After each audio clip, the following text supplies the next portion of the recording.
হা হে প্ৰভু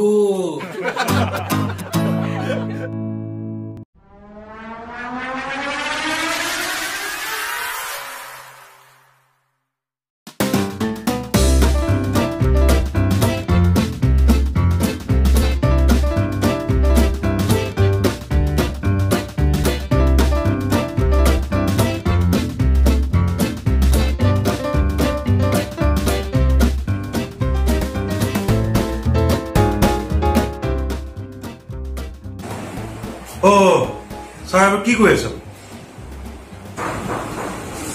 দেখা নাই কি কৰি আছো নাজানো কাৰণে সুধিছো বুজাই ক'লে বুজি পাম। ইস্ত্ৰি মাৰি আছো। কি ইস্ত্ৰি? এইটো এনেকুৱা এটা বস্তু তই খুতুৰা মুটা যে থাকে নহয় তাক যদি মই মাৰো একদম পোন হৈ যাব। এইটো বৰ কামৰ বস্তু দেই। এদিনৰ কাৰণে মোক আপুনি দিবচোন। কেলে কি কৰিবি তই? এদিনৰ কাৰণে মোক লাগিছিলে মানে এইটো। এই আমাৰ ঘৰৰ ওচৰতে আইতা এজনী থাকে। আইতাজনী মানে গোটেই মানে গাটো খুতুৰা হাতুৰ পৰি গৈছে। এতিয়া মই এইটো লৈ যাম গৰম কৰি মানে আইতাজনী গাত মাৰি দিম। তেতিয়া আইতাজনী মানে গোটেই মানে তোৰ আপোনাৰ মানে ছালটো পোন হৈ যাব আপুনি কোৱাৰ নিচিনা।